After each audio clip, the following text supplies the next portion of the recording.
The best part of the football season? Checking out the post-game stats. Which wideouts scored more than 2 touchdowns? Which quarterbacks threw for less than 350 yards? Think you can pick who will do what before kickoff? Then play Pick 6 from DraftKings, an official daily fantasy partner of the NFL. Download the DraftKings Pick 6 app, select between 2 and 6 players, and choose if they'll have more or less of a stat. It's that simple. And for all our first-time Pick 6 players, check this out.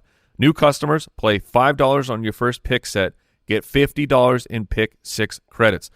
Download the new DraftKings Pick 6 app now and use code BALLERS. That's code BALLERS for new customers to play $5 on your first pick set and get $50 in Pick 6 credits only on DraftKings Pick 6. The crown is yours. Gambling problem? Call 1-800-GAMBLER. Help is available for problem gambling. Call 888-789-7777 or visit ccpg.org in Connecticut. Must be 18 plus. Age and eligibility restrictions vary by jurisdiction. Pick 6 not available everywhere, including New York and Ontario. Void where prohibited. 1 per new customer. Non-withdrawable Pick 6 credits expire in 6 months. Limited time offer. See terms at pick6.draftkings.com/promos.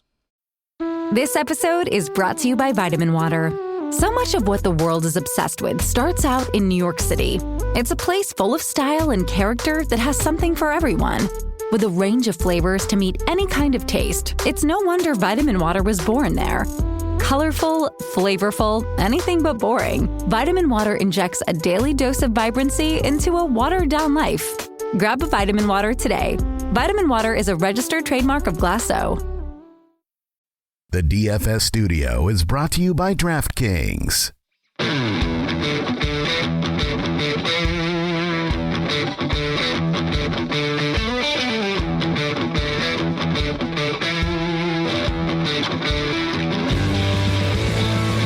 Welcome to the Fantasy Footballers DFS and Betting Podcast with your hosts, Kyle Borganoni and Matthew Betz.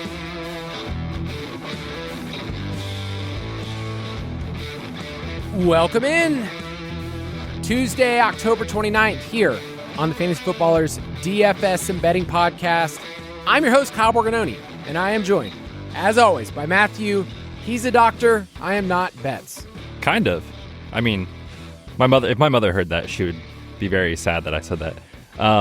Yeah, you know, in some ways, but like... You're a doctor to me.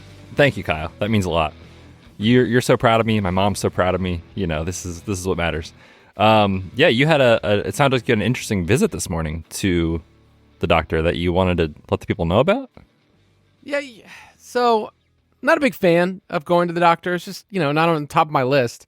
But when you schedule something a year out, you forget. Oh, for sure. And then it comes up. And I feel like at this point, I spend a lot of time with you. Maybe you should be my primary care physician because you being associated with medical world, you know everything and all things medical related for this company. Of course. Right? I know everybody's medical history, their surgical history. I've got it all covered. I joke that my dad, if my dad finds out that somebody has any sort of medical background, legitimately, he will ask the medical questions, even if it's like, they're like our children's doctor. My dad will still be like, hey, I've got this issue, bring it up. But, I went in for my yearly physical just to check things are. Everything's great, by the way. Great. I know you good were. To hear. Great report. But I feel like I'm in some type of SNL skit where I can't, it takes everything in me to restrain from laughing. Like just laughing out loud, talking to this doctor who has given me the exact same script the last 4 times I visited him. And I mean, I feel like I'm in the Twilight Zone. I feel like he's in on some sick joke where he is telling me everything I need to know for the next 10 years of my life, everything about my colonoscopy, which is still years and years away. And I'm just laughing because I feel like this man is just a sick, twisted individual that is just there as a plant just to mess with my mind. Because I'm just like, it took so much strength just to not burst out laughing at this man. So I don't know if you guys have that experience when you go to the doctor and, they're giving you all the stuff, but my mind just goes in like SNL skit places where he's about to just lay something out there. I really hope your primary care physician is not listening to this show because he's going to be so embarrassed, so upset with you, Kyle, that in a year when you go back to see him again, he's going to let you know about it. I don't think he is. And also, you're more up to date on medical things. I'm pretty sure this man has the same method from 1985. It's the If same it ain't broke, exact. don't fix it, baby. Yeah, and I also felt like he did kind of give me like, hey, it looks like you dropped some weight, but he gave me the. I feel like you could drop a few more. I'm like, Oh, no. man, look,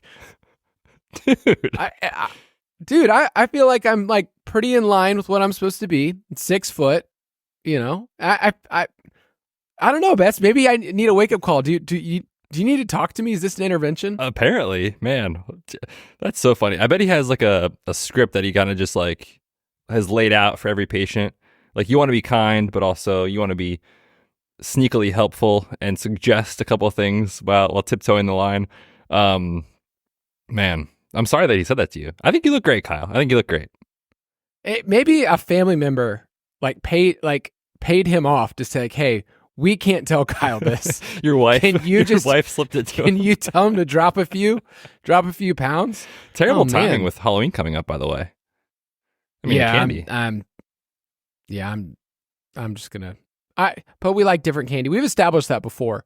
We will be recording on Thursday for the DFS and Betting podcast, so we'll give some Halloween takes there.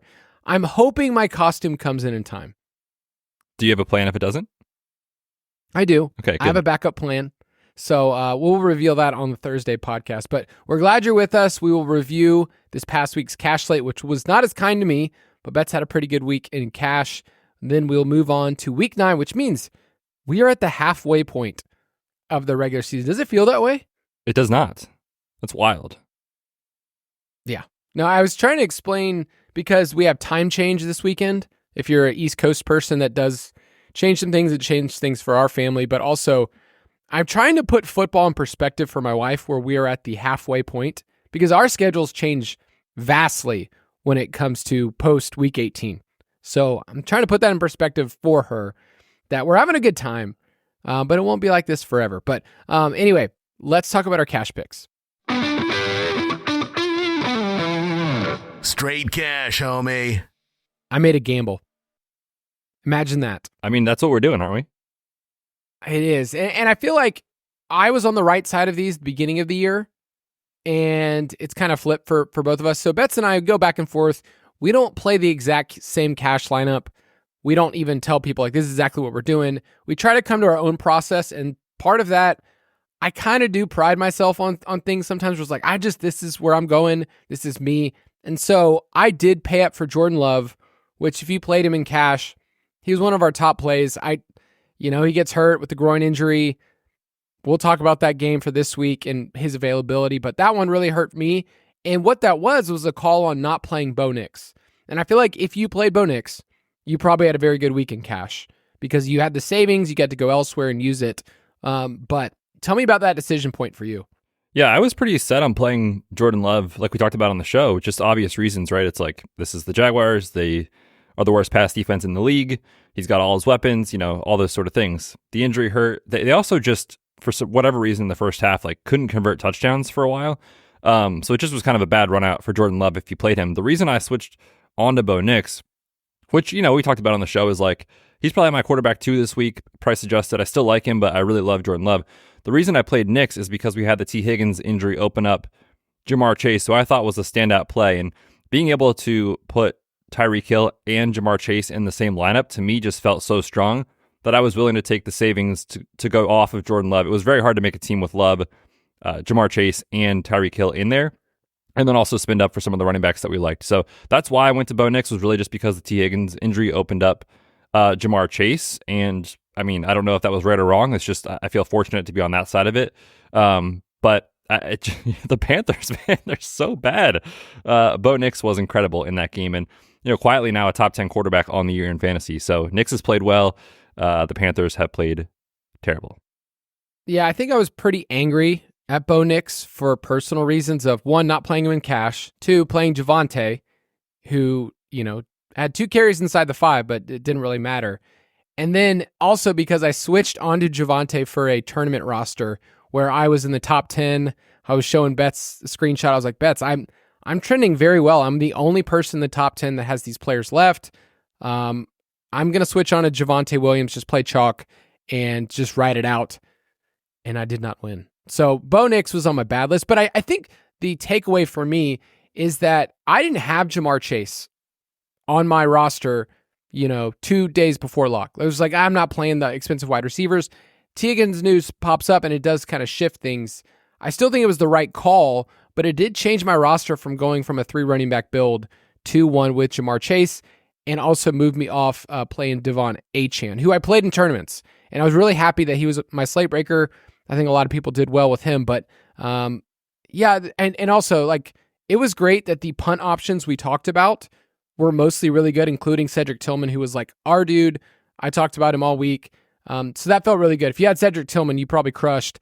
But man, 99 yards. He was at the 100-yard bonus, and then they took one down. Yeah, they corrected the stat. If you weren't aware, if you had him, you probably were aware. But yeah, he had the 100-yard bonus, and then like 10 minutes later, it was corrected to 99 yards. So you lose the 3-point bonus on DK. That probably ended up affecting a lot of tournament final rosters. But yeah, Cedric Tillman was such a strong play, in my opinion, just because of the way Jameis will play, right? Like, it could go horribly, but it could go great. And I was fortunate to play him, just like you said. I thought that was one of the other big decision points in cash, right? It's like McMillan. I know some people were kind of on like the Tim Patrick type area. There was obviously Tillman, McMillan, Shepard. Like, there's just so many punt plays, which is not normal for our DraftKings experience this year. That's what we used to do like 3 years ago. But there was like 5 or 6 guys that I thought were in play in that range. And I don't know if it was just luck to get on to Tillman or what. For me, it was a price thing. I couldn't afford McMillan, who I liked him coming out of college, and I thought it was a great spot for him. What was concerning about McMillan, and he's not on the main slate this week, but all 4 of his targets came after Sterling Shepard left the game. So he really struggled to earn targets. And when you're playing next to future Hall of Famer Cade Otton, Kyle, I mean, it's hard to do. So that's why I kind of landed on Tillman, was just because I had Cade Otton in there. But yeah, man, it was an interesting week for cash. I thought a throwback slate, in my opinion, where we could get some cheapies, we could spend out at quarterback, kind of the old school DFS ways. It's almost like we don't even have to talk about Cade Otton at this point, because dude's automatic. He is an elite player. He's available. He goes to sleep with the lunch pail in his hand. He's just always excited and ready to play. Man loves football. Spoiler, I really want to dress up as Cade Otton this year, and I'm hoping my Cade Otton jersey comes in time. Hopefully.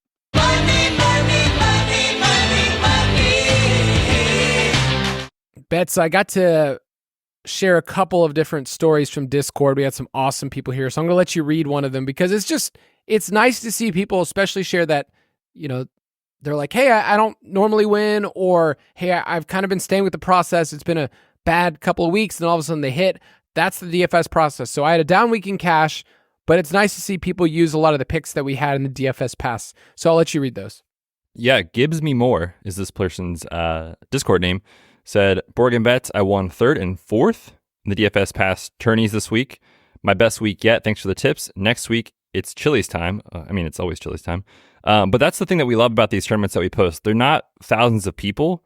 They're 200, 100, 150 people, sometimes 75 people. Like, you can win those, right? Like, it's a good way to kind of get your feet wet if you're new to this, or if you've been struggling and you want to come down in either dollar size or entry size and try to get a couple wins under your belt. So congrats to Gibbs Me More. I'm not a fan of the wins of his or hers personally, because that means that I did not win those, but happy for you on that one. Yeah, I think that's really the thing that I want to tell people is, if you want to make suboptimal lineups, you can help unfortunate people like Betz and I, people that are just in need. Exactly. We tell you all the time that our kids aren't going to college anymore. This is a way that you can give back in a season of giving.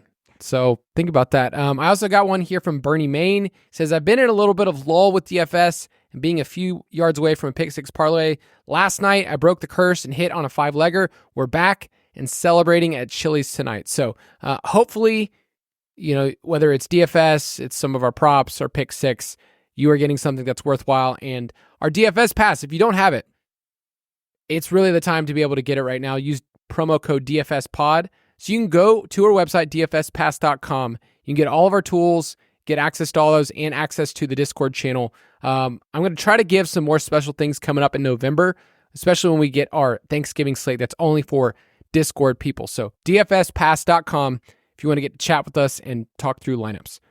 Moving on. State of the main slate. Each week, we will be referring to the DraftKings Sportsbooks line. It's where Betz and myself play. You can go to sportsbook.draftkings.com. And this week, I'm going to check in with a wager and mostly just say, hey, I'm dead. I'm wrong. And it's with the Commanders, dude. I don't think I would say win totals has always been one of the things I've felt sharpest on. My schedule adjusted win totals that I put out feel really, really good. I don't know if I've ever had a team bury me this early. Usually I'm sweating it out. It's close. But the Commanders this year are the story of the NFL. Jayden Daniels is walking on water. It was great to be able to watch Red Zone, and then that was the last game left of the afternoon slate, and just turn to just that game and really that last drive, and then all of a sudden just see like, oh my God, like, anyway, I'm really happy for Commanders fans. I know they haven't had things in a while to be happy about. My neighbor across the street just walked up to the bus stop the other day and says, everything's turning up Commanders, isn't it? And I'm like, yeah. So anyway, they've buried me in my my wagers, but props to them. They're running like the sun right now. And I mean, honestly, like as an Eagles fan, I usually enjoy poking fun at Washington fans because it's been terrible for years. But it's very good for the NFL when things like this happen. So this is really fun. And Jayden Daniels is such a star. Like, it's so fun to watch him play. I actually got that wrong this week on Injury Blitz. I was like, man, I'd be so surprised if they played him. You know, this is probably a pain management issue, but this can make it worse. He looked fine, like running. Obviously that play at the end, but still attempting deep passes. He's unlocked my boy Terry McLaurin, which I am finally grateful for. It's amazing. So yeah, Commanders, it's very fun, and it's the story of the NFL for sure. So yes, that is an L, undoubtedly. Also, Russell Wilson is good again. I mean, when I took under 8.5 on Pittsburgh, part of the thesis was that the early season schedule looks solid to good. Like, I thought they could win a handful of games. I was hoping they might be around 500, maybe a game above 500. Not what they are right now, which is 6-2 or something like that. And the end of season schedule is brutal. So this looks like it's very, very, very likely to lose. I will say I'm very interested to see what happens after the bye week, where they actually get tested against some very tough teams. But credit to Russ, like some of the throws he's putting on tape, he's perfect for the offense. You know, like he really does fit Arthur Smith's system so well, where they can manage his dropbacks, lean on the run game. Najee looks good. The defense is playing incredibly well. You know, it really is good to see for Pittsburgh. So quietly over the last 2 weeks, it's small sample, but in his starts, can I read you the list of names who he is above in terms of quarterback efficiency, which is a measure of EPA and completion percentage over expected? I would be delighted. Okay. He's better than Patrick Mahomes. He's better than Justin Herbert. He's better than Jayden Daniels in that metric. Joe Burrow, Geno Smith, Brock Purdy, CJ Stroud. I mean, he's played very well. Hat tip to Russ. I don't know how long it lasts. I'm skeptical, but for where they are, you know, they've played very, very well with him. It is nice it's nice for an NFL story. And you know, you have everything from your redraft leagues that you're super motivated, DFS, your wagers, all those things. You know, it's like, it's painful to look at win-loss stuff and win totals and go, man, that one's dead. I was dead wrong on that.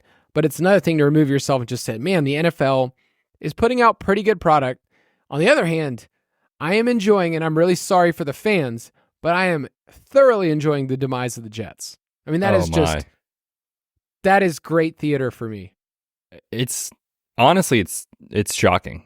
I guess it's not that shocking, right? Because they do this every year, but just the amount of resources that have been put into this team for like last year, and obviously the Rodgers injury, you know, changes everything. But for last year and this year, just literally all in. There's no plan for next year. There's zero plan for the year beyond that. Like, we're going to talk about them in the offseason when we do the team opportunity report in the Dynasty Pass, where we just, you know, top level view of like contracts and salary cap and draft picks and how could this team improve or get worse or where they at. Like, I don't know, man. Like they're kind of screwed beyond this year, if we're being honest. So, the defense has played pretty terribly since Robert Saleh has left, or I shouldn't say has left, since he was fired. And I'm sure he's just kind of on the side in the corner, just like shrugging his shoulders, He's a great defensive mind, and the defense has fallen off very, very big. And they've played, the Patriots quarterbacks recently. Like, it's not like they've had this insane stretch of games that they've played. They played Josh Allen one of those games, but it's not like they've had a murderer's row, so to speak, at quarterback. So, yeah, man, the Jets they're not making the playoffs. They're minus 650 on DraftKings to miss the playoffs. So it's like, where do you go from here? Might be a fun bet just to feel something, just to stick it to them, just to put down lay minus 650. Yeah. If you have that bankroll, Kyle, go for it. That is a bet that you should not make, except based on just pure spite. They play on Halloween. That's a Thursday night game this week. They're 2-point favorites against the Texans. I mean, I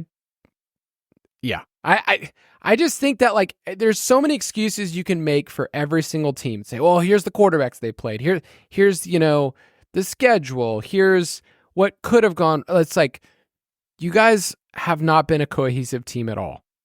Like, here's who they face. Their schedule has been so easy. They played the Patriots twice. They played Bo Nix in week 4. They played Will Levis in week 2. Sam Darnold and the Vikings, like, obviously they've shown a ceiling, but it's still Sam Darnold.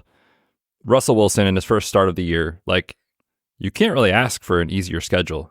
Now they get the Texans, then they get the Cardinals, then they get the Colts. There's winnable games there, but going into the bye, like, they have to win at least 2 of these games to have a chance. And man, it looks rough. Let's take a quick break, and we'll be right back.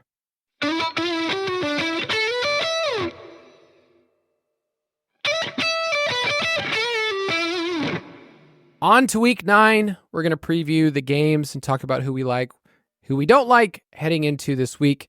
There is a game that is sitting above the 50-point total. In fact, I do see one now that's been bet up. Buffalo and Miami is now sitting at 50, but there's a game in the Mercedes-Benz Stadium that place is going to be rocking. It is the Dallas Cowboys at the Atlanta Falcons. This is at 52. I'm seeing 52.5 in some places. The Falcons haven't been great at home. I'm just going to let you know. But that game's going to be super fun. Yeah, it's the only one above 50. Like you said, some spots have that Miami game up to 50, but it looks great again. And the market is once again on the Falcons. They've got the second highest team total on the slate. Dallas is so interesting because it's the tipping point of their season. Like, if they lose this game, they are, what would they be then? Would they be 3-6? I can look it up. So it's 3-5. 3-5. And with the Eagles playing well, with the Commanders obviously headed towards the postseason, like, it's looking slim if they don't win this game. So it feels like must win early in the season for me for Dallas. But yes, that game looks very fun in a dome. You get struggling run game from Dallas, which the Rico Dowdle thing is so weird, by the way. I don't know what happened the other night. But the boys are trotting out Dalvin and Zeke. We should see so many pass attempts on each side of the ball here. So the top 5 team implied totals, you mentioned it, the Bills are the highest at 28. They've been looking so much better, and it's a much more balanced team recently. The Falcons at 27.5, Eagles and Ravens at 26.8, and the Bengals at 26.5. We do have the 49ers and Steelers on bye. The Chiefs-Bucks is Monday night, and Colts-Vikings is on Sunday night, and the aforementioned Texans and Jets on Thursday. What is your thoughts on this slate? Because, it's different than what we've been playing the last 2 weeks, and I would say that the afternoon portion of the slate gives us a couple of games that are sitting right at that, 46, 47 total that we really like. So in the past, it's like, okay, I don't know what's really going to be chalk in the afternoon. Like here, there's a lot of different ways to go and some games in the early window that are popping. Yeah, for sure. And it's a smaller slate than we had last week. Last week was massive. No teams on bye. We had on FanDuel was a 14-game slate. On DraftKings, it was 13. So you really needed a huge score to put up meaningful points. This week, it's smaller slate, but you can already start to chop off a couple of games. Like, nobody's going to be wanting to stack Patriots and Titans. I mean, Chargers and Browns looks iffy at best at 42. for the total. I know we're going to talk a little bit about the Saints and Panthers game here in a bit, but like some of these games don't look that appealing. So it quickly becomes a smaller slate, relatively speaking. And when you look at that late window, like you talked about, there's some really exciting games where the Eagles and Jaguars could certainly shoot out. I mean, we're waiting on Jordan Love, but you have Lions and Packers, Rams, Seahawks, Bears, Cardinals. Like if you need to late swap this week, there's plenty of options, and not just like you have options to have them, but like high ceiling options in those games. So I think it's a great week to think about late swap for that late window. In terms of the game that's going to be most popular, I think Dallas-Atlanta is going to carry a lot just for having that huge total. It should be a pace-up spot. They're both top 5 in neutral pace. Dallas can't run the ball. You mentioned that. And Atlanta is allowing the highest completion rate in the NFL. So it sets up really well for Dallas as a road team. And as much as I hate to say it, like Dallas fans travel really well. So there will be a lot of Dallas fans there. Dallas fans are also Dodgers and Yankees fans too, though. So can't lose. They'll have to think about that. But I think that game is just going to be a game that people attack in a lot of different ways. Atlanta, their pass catchers aren't that expensive. Like Drake London, we're going to talk about him in salary standouts. He's like fine and cheap. Mooney's gone up in price, but still he's cheap. And then Pitts all of a sudden is an NFL tight end all of a sudden. So I think double stacking Cousins' side or using them as bring back make a ton of sense. And if you want to go Dak CD, you can do that whenever you want. Yep, for sure. I really like this Rams and Seattle game. The total currently sitting at 48.5. Both quarterbacks are below 6K on DraftKings, so it's cheap stacking options with Geno and Stafford. And quietly, like the Rams' offensive line has played so much better since their bye week. It's been 2 weeks, only 13 pressures on Stafford, just 1 sack, and that includes that game last Thursday against a very good Vikings defense. So the offensive line has played better. Obviously, you get Puka back, you get Kupp back. When you have those 3 pieces, Puka, Kupp, and Kyren in the lineup together, this offense is just so different. And now you get a Seattle defense that's struggling. We should get Metcalf back in this game. So it's a high ceiling game, in my opinion, that I could definitely see going over the total. Yeah, and I see here you have Metcalf at 6,500, which is his cheapest since week 3. The Bill Butler special. Prices have never been lower. He was actually lower before that. So not technically. This is not a Mark Andrews situation, but the last time that happened with Mark Andrews, he turned it around. It was an incredible buy low moment in the market, if you will. So maybe it's the case with Metcalf. We'll see. I need to just clip that soundbite and call it the Bill Butler special. And we just do say have our to bring prices that have back. never That been would be lower. incredible. Okay, sneakiest game. I'm cheating a little bit here, but I think the entire afternoon window has a lot of sneaky appeal because I think there's going to be games that are going to be lower in roster percentage. Remember when we talked this past week? We were like talking about the Packers. And we're like, man, there's not a lot of roster percentage here. It's like Love. People are going to play Jaden Reed. And the key piece was Josh Jacobs. And I think that's kind of what I'm looking for here is whether it's Philadelphia, who has a crazy high team implied total. They're playing the beat up Jaguars. The Cardinals and Bears has some interesting appeal indoors. Detroit and Green Bay, we still got to find out with Jordan Love, but that one has a lot of interesting appeal. And then, of course, the game you mentioned, the Rams and Seahawks. I just feel like there's a lot of sneaky ways that you could stack up these games that the field probably won't be on because there's other games, the Buffalo game and the Falcons game. Yep, I think that's a great point. Okay, I'm gonna cheat. This gets like 5 asterisks. I think the Saints and Panthers is interesting if we definitely get Derek Carr and if we get Andy Dalton. If it's Bryce Young, it's really tough to see it. Carr back is huge for this offense. I mean, Spencer Rattler, the offense with Spencer Rattler over the last 3 weeks is dead last in EPA per play. They've been historically bad. This is a Saints team that put up 47 on the Panthers in week 1, and every single team that has faced the Panthers has scored at least 22 points. Most of those teams are pushing 30 points when they play the Panthers. They're just that bad. So I think it could get there. Now, if it's Bryce Young, I think the ceiling is a lot lower for the overall game environment. The Saints could still get home, but then you're not as excited about the Panthers. At the same time, I mean, the Deontay trade rumors are very, very hot right now. Plus, I'm not sure how injured he is, but plus injury. So, like, you could get Leggett again, Jalen Coker again. Yeah, baby. Chuba still getting the workhorse role. So, like, there's options here that I'm interested if this breaks right from a quarterback health perspective. Send in the car. Send in the car. Yeah, baby. I mean, maybe it unlocks something. I'll give a different take on this game later. We'll see how it goes. I feel bad for Dave Canales. Like, I like him as a person. His pressers are so hard to watch. I think he's a good motivator of men. I think he's a good offensive mind. He's a good strength and conditioning coach. He's been in the past.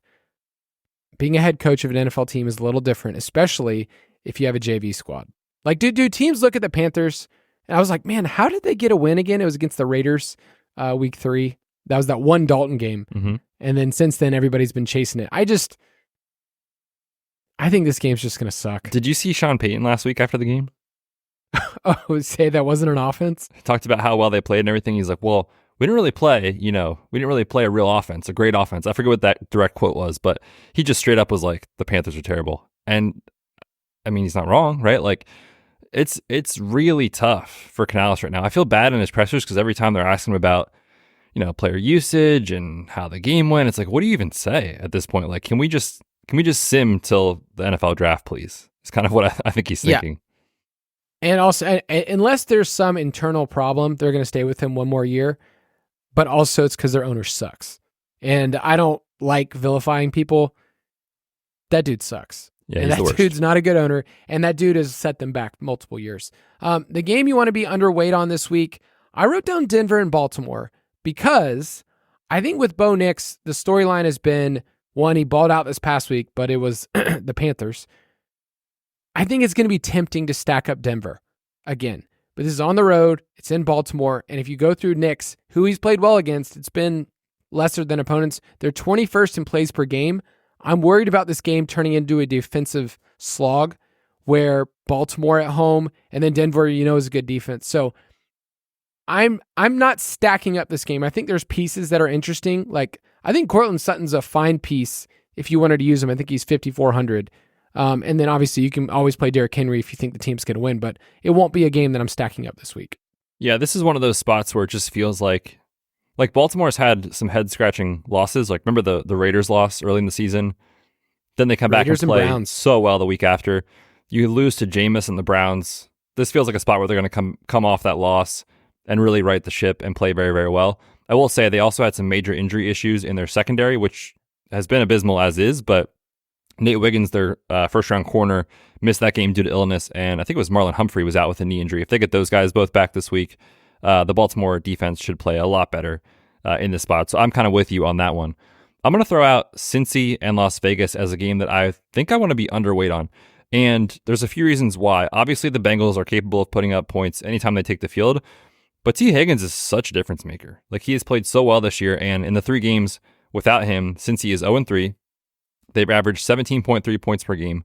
Joe Burrow is averaging under 220 pass yards per game. So the offense has just been way, way worse without him, which isn't that shocking. And now on the other side, you get a Las Vegas team that just looks lost offensively. They're the only team with a worse EPA per play over the last month. The only team, I should say, that worse than the Raiders is Spencer Rattler and the Saints. They've scored 20 or fewer points in 5 straight games. So their games just haven't really popped off for DFS ceiling. And both these teams play slow. They're both bottom 7 in neutral situation seconds per play. So you need efficiency.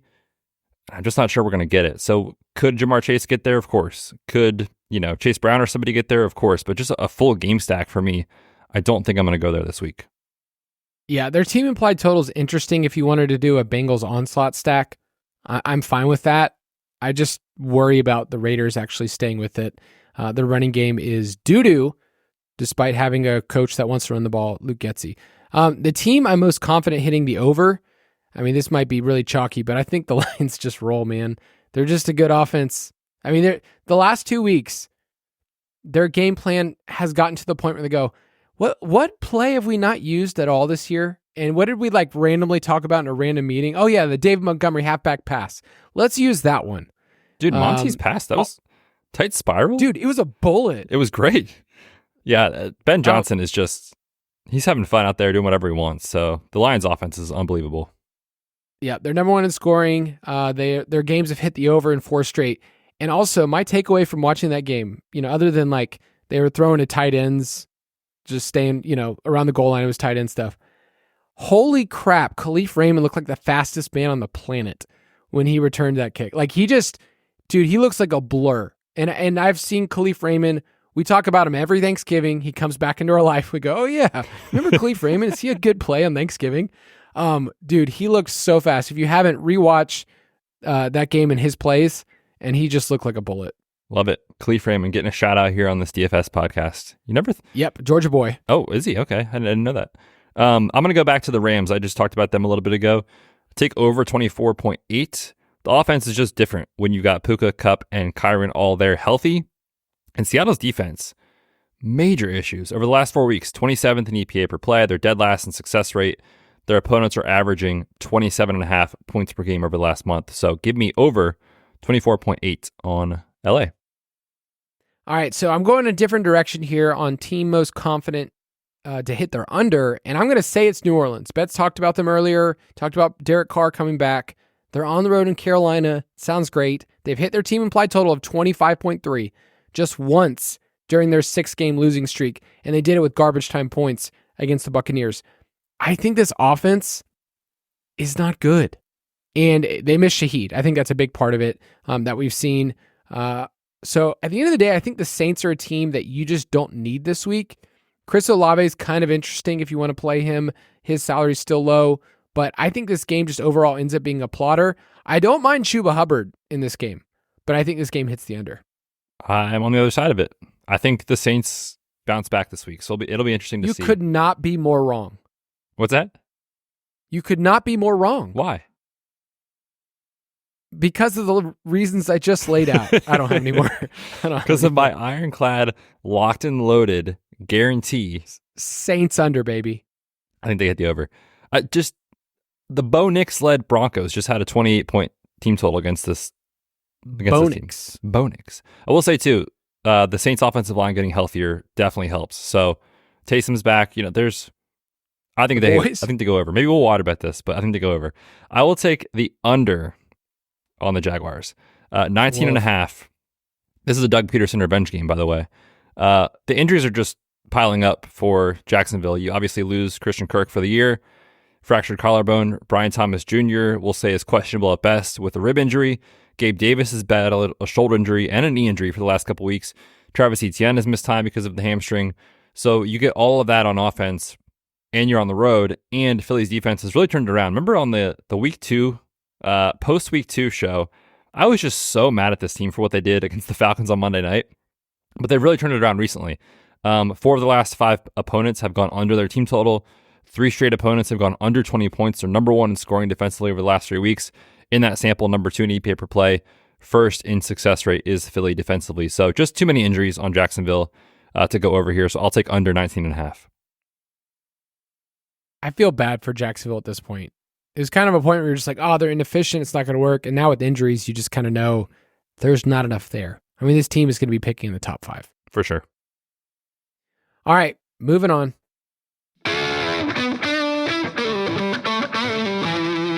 Salary standouts. It's early in the week, but Betz and I are going to give a couple of our salary standouts that we think you should put in your player pool. For DraftKings, we'll mention some FanDuel as well. This week, I'm very tempted to play an expensive quarterback in Jalen Hurts, who was awesome. And it was very fun to play him in tournaments this past week because I think in a lot of places he was like 3%, 4%. We talked about that a lot of just like, hey, nobody's going to pay up for these guys. The Eagles are expensive. So Jalen Hurts was awesome. I don't think you will get 3 rushing touchdowns again, but he is on a heater.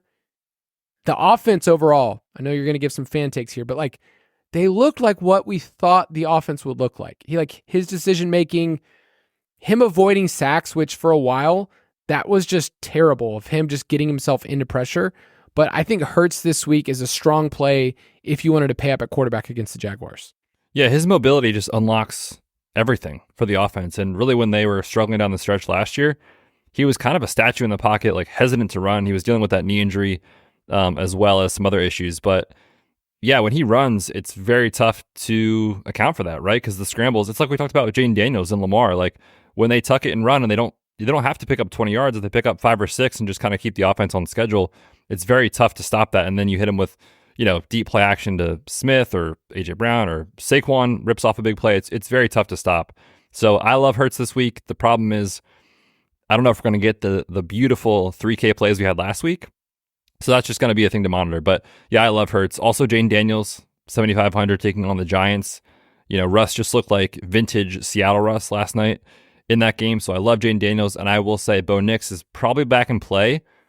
Although I do have some reservations like we talked about. But at 5,900, he's running enough. You can throw on Baltimore. Like, it does make a lot of sense. Yeah. I mean, it's a little bit more expensive at 5,900 than it was. But yeah, I agree with you.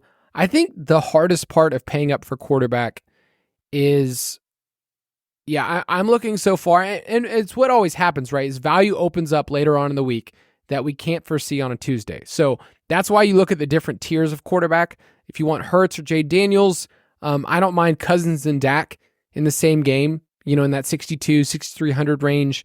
If you just want to believe in that game, believe in passing volume, don't mind that at all. And then Bo Nix a little bit lower. It's kind of like setting yourself up in a couple of tiers, and if there's value, then you can do it. But we're not forcing into our lineups and saying, okay, well, who are the couple of 3K wide receivers we feel great about this week? Tillman was a player we felt really good at 3,300. He's $1,000 more this week.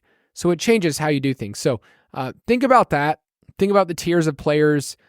I think that's where I got into trouble last week, where I liked Jordan Love's price so much, and I liked the team implied total was highest in the week, the matchup, and then I just didn't want to budge when the slate kind of said I could change it up and people were going to be playing Knicks. I don't know what it was in double ups, but Bo Nix was he the most popular cash quarterback? I think he was, yeah. That buried me. That's what got me.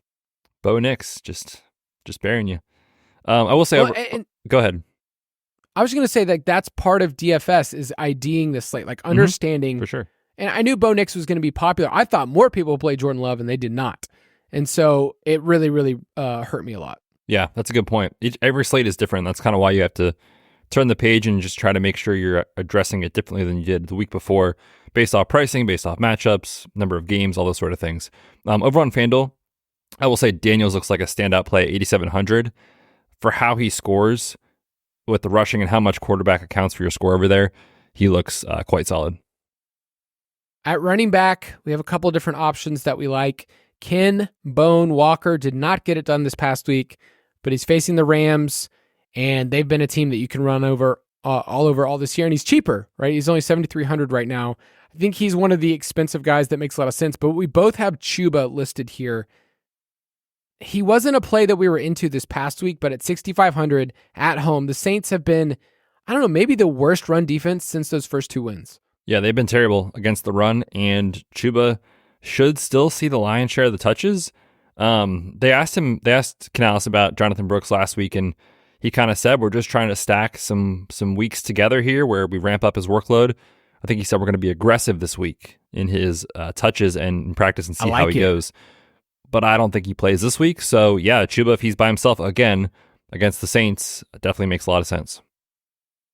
You also have DeAndre Swift here. It's surprising that his price has stayed where it is. He's at 6,400. It's on the road against the Cardinals, who have been a team that you can also pick on the run. DeAndre Swift has been a top 5 running back for the last 5 weeks. I mean, they had their bye week, but he's been really awesome.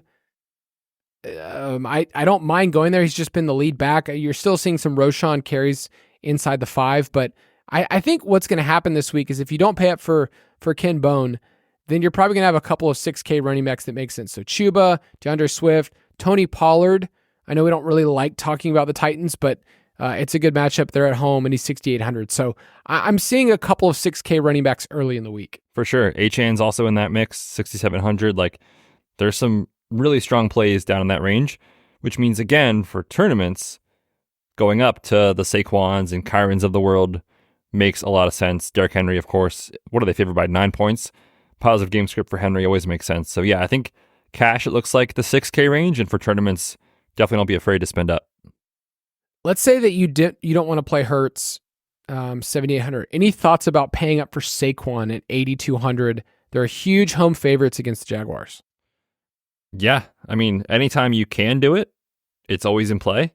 He's just seeing so much usage, and I think the pendulum will swing back to Barkley a little bit more this week. Hurts has run very, very hot with the tush push at the 1, especially in the last couple of games. Like if they get tackled at the 4 instead of the 1, it's Barkley. If they get tackled at the 2 or the 1, it's Hurts. So it's very hard to predict that on a week-to-week basis.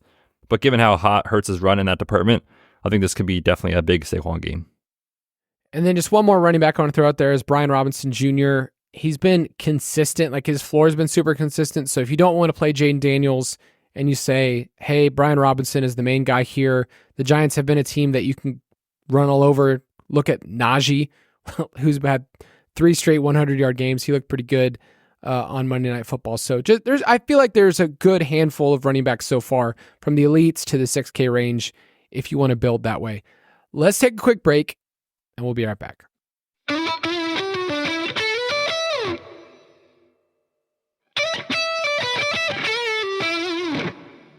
We're moving on, talking about wide receivers early in the week that stand out to us. I mean, the first name that jumps off the page to me, bias aside, is Drake London. He's only 6,700. He's at home. His price went down.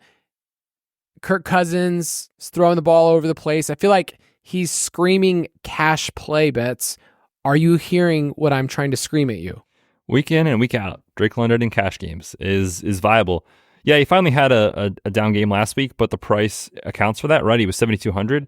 Now he comes back down to 6,700. So I like Drake London a lot. Just above him in pricing, I mean, Tyreek Hill is still too cheap. I know he didn't get there last week. It's a difficult matchup, relatively speaking, but still, we were used to paying 8,500 last year, week in and week out. Let's keep playing him at 7,300. Puka, 7,200. I think he plays a lot more than did in that last game, and looked good, coming off the injury. So I think Puka's in play in a game environment we like. So yeah, that like low 7 to high 6K range looks great this week. Did you see Did you see Puka's targets per route run in that game? It was like 50% or something ridiculous? Yeah, it was 41%. Yeah. So it's like you look at his snaps, you look at his routes, and you go, actually, it doesn't really matter because he was the focal point of the offense. So yeah, I agree. I think there's Rams that I want to play this week, and I think he might be the best when you adjust for price. I'm looking at other guys in the 6K range that are kind of interesting. Jaden Reed, I thought I knew who he was after the first 3 weeks of the season, and I feel like since then he's just let me down over and over again as a high variance play, but he's 6,400. If Love plays, I think he's interesting against the Lions. We won't find out that status till later in the week, though, will we? My guess is we don't know till Friday, and I think there's a good chance he could even be listed questionable by the end of the week.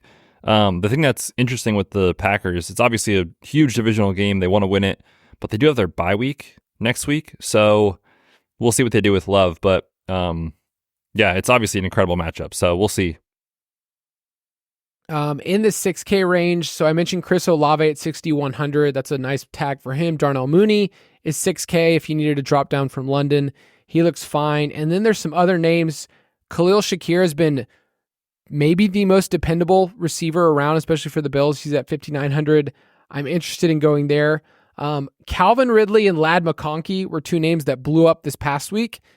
I think Ridley's just going to be one of those plays that you're just going to keep having to guess in GPPs, but Ladd feels really safe at 5.6. He's against the Browns. Yeah, one thing that's really interesting about this offense is they're never going to be this insane, super pass-heavy team, but they've actually trended a little bit more, relatively speaking, pass-heavy over the last 2-3 games.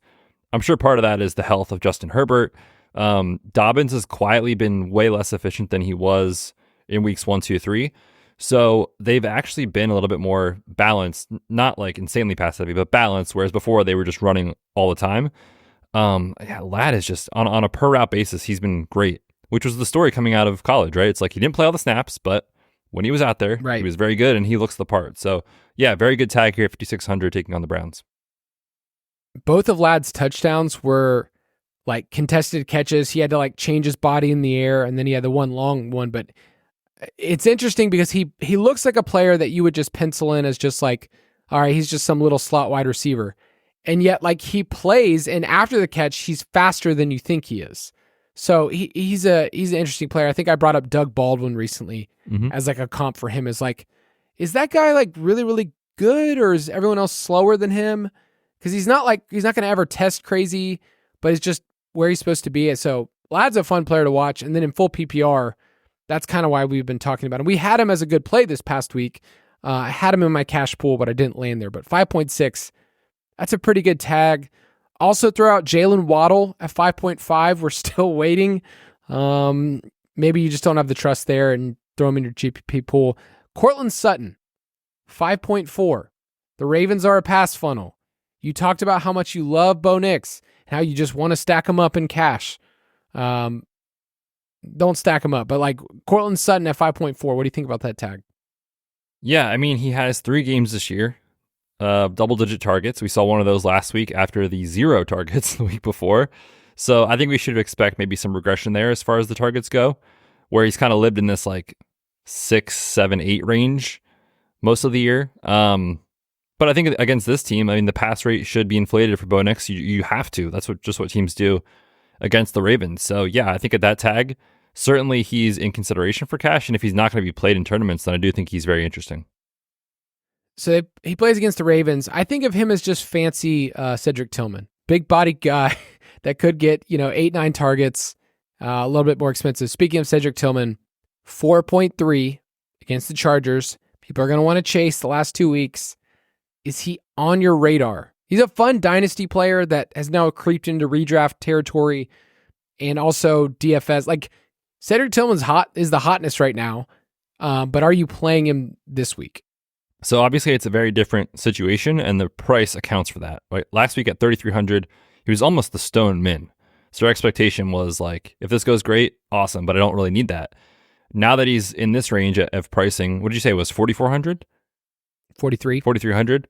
It's still not that bad, but you have to do something at that tag. So I think he's in the pool. I'm less excited about it the way I was last week, where you can always count on the Ravens to put up points. The Chargers, they will have up games where they put up a ton of points, but then they'll have those stinkers like we saw on Monday night 2 weeks ago against the Cardinals. So I think this game is less likely to pop off from a ceiling perspective. But man, with Jameis back there, it just injects so much volatility into the lineup that good things can happen. So for me, I think it's just a matter of how the slate works dynamic-wise as far as pricing. I don't think he's as strong as he was a week ago.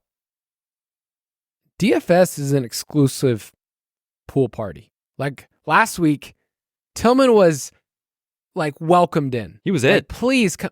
Yeah, dude. He was like, who's this hot new guy? 3,300. Like, this guy's awesome. He's super popular, won people tournaments. This week, he gets stopped at the gate, and we go, hey, man, I don't know if you know this. Whoa, buddy. Whoa. We got a new punt play this week. His name's Parker Washington of the Jaguars. That's what's in vogue. Parker Wash, baby. 3,600. Penn State P-Wash. Great taking on the Eagles. This just comes down to they have no options besides, well, assuming Brian Thomas Jr. is out, they have no options besides Evan Ingram and Gabe Davis. We'll see. He looks like one of the best cash plays early in the week. It's a very different conversation for tournaments of how strong he is, but I mean, you know me, I'm a Penn State homer and I'm biased, but I like his game. Like he plays tougher than his size would suggest. It's just a matter of opportunity. So if like he gets you 5, 6, 7, 8 points in cash, it's probably good enough. If he's going to be 30, 40% rostered in tournaments, I will probably not be playing him. It's a funny name to bring up because like I had him on a dynasty roster and I was looking at my roster at the very end. I was like, is this guy really going to get any playing time this year? And it was clear at the very beginning of the year. It's like, no, like sign Gabe Davis, have Christian Kirk, Brian Thomas Jr. is a stud. It's like, this guy's like 4th or 5th on this depth chart. And so like I ended up dropping him because it's like, he's not going to get any playing time. Now all of a sudden we're saying like, he might be their primary pass catcher this week. Well, besides Evan Ingram. Yeah. So he's 3,600. Tim Patrick, 3,500. We still have one more week until Jameson Williams comes back. So put him on your radar as well. At tight end, Evan Ingram, 5.3, feels like the safest play. I feel like whenever I count on Evan Ingram being a safe dude, it doesn't work out. But I did enjoy his boss touchdown on Sunday. That made me sound like his boss touchdown, man. It was great. Dude, he just skied them and just stole it from them. I was like, that's a boss touchdown. 5,300. David Njoku at 5,500 is also a fine tag, knowing the type of target share he's getting. You have Noah Fant on here. I feel like I never click the button for Noah Fant because he just knows how to vanish. Like he's like I'll invite him to the party if it's a showdown slate, and that's it. Yeah, I was looking for some good cheap options. He's kind of the one that I was like, it's all right. But there's no Cade Otton of last week. Oh man, there never is, right? I mean, he's Cade Otton, but when you're looking at this range, like Juwan Johnson is interesting at 3,200 in a good matchup. Fant is interesting just based off the matchup, but there's nobody that I'm like really excited about down here the way it was last week. But did want to put Fant on your radar, especially if Metcalf is out. Can I give you if Andy Dalton starts? Can I interest you in Jatavian Sanders at 2,900? That's a good tag. Talk to me. I mean, it just in Dalton games, he's been really, really good. In games where it's Bryce Young this past week, it was really, really bad. That's my analysis. 5+ targets in all three of Andy Dalton's most recent starts against the Commanders, Falcons, and Bears. Yep. I think he's an interesting one. People might chase Adam Troutman because he had a one-handed touchdown grab this past week, but Adam Troutman pops up and then will never show up again. So we'll figure out tight end later on in the week. I don't really care. Pay for Evan Ingram or punt. At defense this week, you have the Eagles 3.1 against Trevor Lawrence and the Jabronis. So I like, it's just like not that expensive to play a heavy home favorite against a team that turns the ball over. For sure. Yeah. DraftKings has done a pretty good job, I think, this year of like pricing up the really strong plays in good matchups and good defenses. But this week when I scroll down in like the 2.5 to 2.6 range, there's not a ton that sticks out to me. So I think early in the week, the Eagles are probably the play for cash games. That's because you needed to keep scrolling down, brother, because the Panthers at 2.4, which I know you don't believe in that one. Dude. What about the Giants at home at 2.3? Taking on Jaden Daniels? As a punt in cash, bro. I mean, the thing about defenses that's interesting these last couple of years in DFS is there's a lot higher ceiling on some of the plays than you think. Like, the Eagles could smash at defense this week against Trevor Lawrence. Yes. Without weapons. And like, if you don't have that in cash, you're buried. We saw that a couple weeks ago with like the Broncos, who were the cash play of the week. I don't see a ceiling outcome for the Giants on a short week taking on Jaden Daniels. Same thing with the Panthers for obvious reasons. So my early lean is to go up to the Eagles. Last time they played in Washington, they got 5 points, which is whatever. If you got 5 points at 2.3 in cash, I think you'd be fine. Last night on Monday night, they didn't play great. It was at Pittsburgh. They got 6 points. So I think at their price, they are totally fine at home. But I agree. Like I think the ceiling's there with the Eagles. If you want to play with us, go to ballersdfs.com. It will direct you to our DraftKings League, Fantasy Footballers DFS, Borg, and Betz. You can join the league, enter the contest, play with some people, and like we mentioned earlier, take our money. It is a fun time for everybody. Bets on Thursday. You and I will get to record Friday's podcast and special Halloween edition. So we'll get to talk through, maybe give some Halloween takes, talk about what our kids do. Because you basically get to walk down the street and then you're done. Yours is pretty quick. Last year it was like non-existent. We did like 3 houses. There weren't even 2. So they didn't even know what was happening, and they were also scared of everybody. But this year they're very excited, and we got the wagon out, so I'll be pulling them in the wagon. So we'll see how it goes. I think the most likely outcome here is we're going to get to the front door, and they're just going to freeze. And it'll be me asking for candy, which will be great. But yes, I'm excited. They're excited. It should be a lot of fun. Yeah. So go to dfspass.com if you want to get access to all of our content and say goodbye. Oh, I would love to. Yes. Have a great week. Happy Halloween to everybody out there. Kyle and I will be back for Friday's show, preview the main slate, but I will have a contest for us on Halloween. Aaron Rodgers, CJ Stroud. What could go wrong? We'll see you guys then. Have a great week. Thank you for listening to another edition of the Fantasy Footballers DFS and Betting Podcast. Don't forget to visit us on the web at thefantasyfootballers.com.